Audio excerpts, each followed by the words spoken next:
سلام، خوش اومدین به یه ویدیوی دیگه. امروز قراره 0 تا 100 بازی پلی توگیدر رو بهتون آموزش بدم. بچه‌ها برای اولین بار که وارد بازی میشید یه دونه خط هستش که خط آبی هستش اون پایین که امکان داره خیلی طول بکشه تا پر شه، ولی صبر کنید تا پر بشه. دور دومش سریع‌تر پر میشه.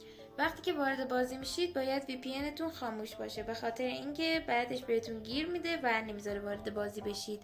پس وی پی انتون رو خاموش کنید و وارد بازی بشید. بچه این دوتا گزینه رو تیک میزنید و بهتون میگه که چجوری میخواین وارد بازی بشید. اینو که بزنید بدون ایمیل وارد میشید، اینم که بزنید با ایمیل وارد میشید. حالا چجوری با ایمیل باید وارد بشید؟ شما ایمیلتون رو که نوشتید دیگه، این رو احساس میکنم میدونید ولی حالا من بازم میگم. وقتی که ایمیلتون رو نوشتید میرید توی ایمیلاتون و کدی که واسهتون فرستاده رو میاد میزنید اینجا و وارد بازی میشید. اگه بدون ایمیل وارد بشید بازیتون کاملا پاک میشه و دیگه هم بر نمیگرده و باید باش برای همیشه خداحافظی کنید و زحمتتون هم به باد رویده. آره فتون میشه و میاد براتون توضیحاتی میده که اصلا بزنین بره اصلا مهم. و حالا بهتون میگه که خودتون رو درست کنید. خب این منم.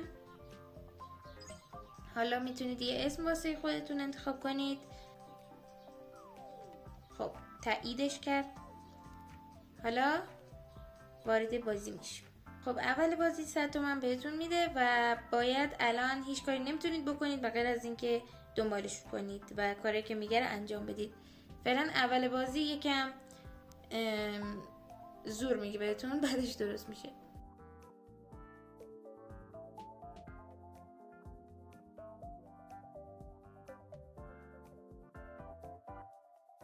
خب بچه‌ها این خانومی رو اینجا میبینید. اگه بزنید روش این کارا رو که انجام بدید بهتون این چیزایی که گفته رو میده. مثلا من میزنم روی این کارشو انجام میدیم. وقتی که کارشو کردی بهت میده و برای اونای دیگه هم همین کارو باید انجام بدی. خودش دیگه بهتون میگه که باید چی کار کنی. من زبونم الان نمیدونم چرا نمیچرخه. خب الان من میتونم پولمو بگیرم همین گونه، به همین سادگی. خب بچه‌ها ولی من هنوز ایمیل رو کار دارم، هنوز با ایمیل ما اینجا کار داریم. اگه بدون ایمیل وارد شدید و الان نگرانید که وای من اگه بازیم پاک شه دیگه کلا تموم میشه، نگران نباشید. شما میتونید هنوزم ایمیلتون رو بهش اضافه کنید. فقط کافیه وارد گوشیتون بشید، برید توی تنظیمات و همینطور که مشاهده میکنید بزنید روی ایشون. میتونید شما دوباره ایمیلتون رو اضافه کنید و راحت باشید. و آره این مهره هم که میبینید، اگه درست گفته باشم مهر باشه، وقتی که اول بازی وارد میشید فقط براتون هستش تا 13 روز میزنید روش. اینجا هم بهتون ماموریت میده و این ماموریت ها رو هر کدوم رو که انجام بدید این محور میره جلو و هر چقدر که میره جلوتر بهتون جایزه های مختلفی میده. مثلا اینجا یه دونه لباس میده، جلوتر یه موتور میده، جلوترش تخم حیوانی به اضافه جای حیوان و به اضافه 2 تا غذای حیوان به شما میدهد. بهتون کیف و کلاه و کفش و یه دونه خونه میده. روزای جلوترش باید برسن تا بتونید کاملشون کنید، ولی خب میتونید همینطوری نگاه کنید یه ذره خودتون جلوتر انجامشون بدید. به غیر از این ماموریت هر ماه یه ماموریت هایی میده. مثلا 13 روز وقت دارید تا انجامشون بدید. هر ماه یه ماموریت های خاصی میده که همشون هم با هم فرق دارن و خودتون بعضی وقتا باید یه چیزایشو کشف کنید. حالا اگه همه این ماموریت ها رو انجام داده بودید و بازم پول میخواستید باید چیکار کنید؟ میتونید هم از ماموریت های ماهانه‌تون دریافت بکنید و هم از این کسایی که بهتون میگم.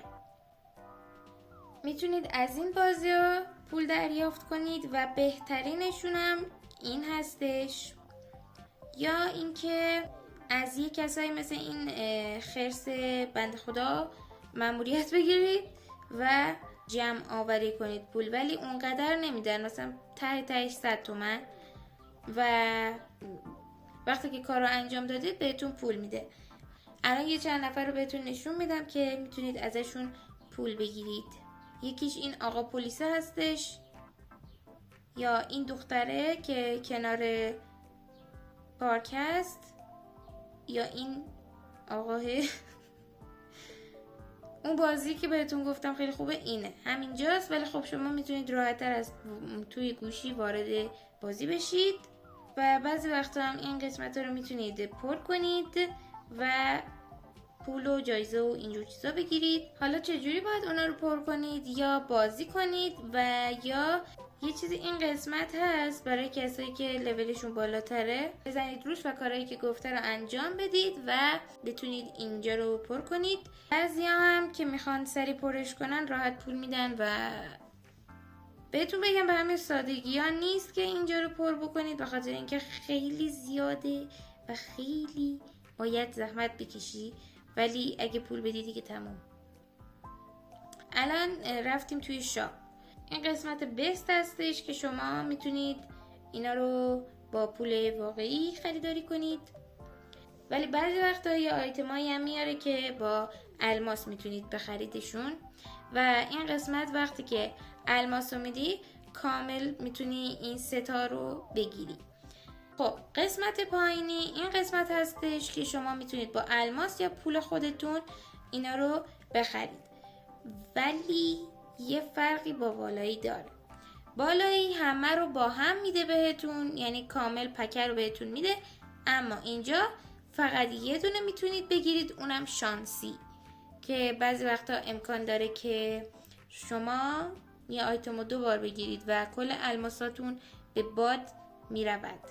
اما میتونید یک بلیط هایی هستن که عکسشو براتون اینجا میذارم، اگه اونا رو بگیرید میتونید خیلی ساده بزنید روی اینا و هر کدوم رو میخواید بگیرید بدون اینکه الماساتون تموم بشه، اما بازم شانسیه.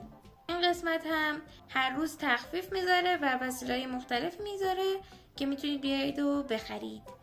این قسمت هم یه کارتایی هستن که باید بگیریدشون که من بعدش بهتون نشون میدم که چه شکلی باید به دست بیارید اون کارتا رو، که هر کدوم از این کارتا رو به دست بیارید میتونید جایزه های مختلفی به دست بیارید. اگر هم همه این کارتا رو پر کنید و همشون رو به دست بیارید میتونید جایزه هایی که این گوشه گفته رو بگیرید. هر ماه هم این مأموریت ها تغییر میکنن و باید کارت های جدیدی دوباره بگیرید.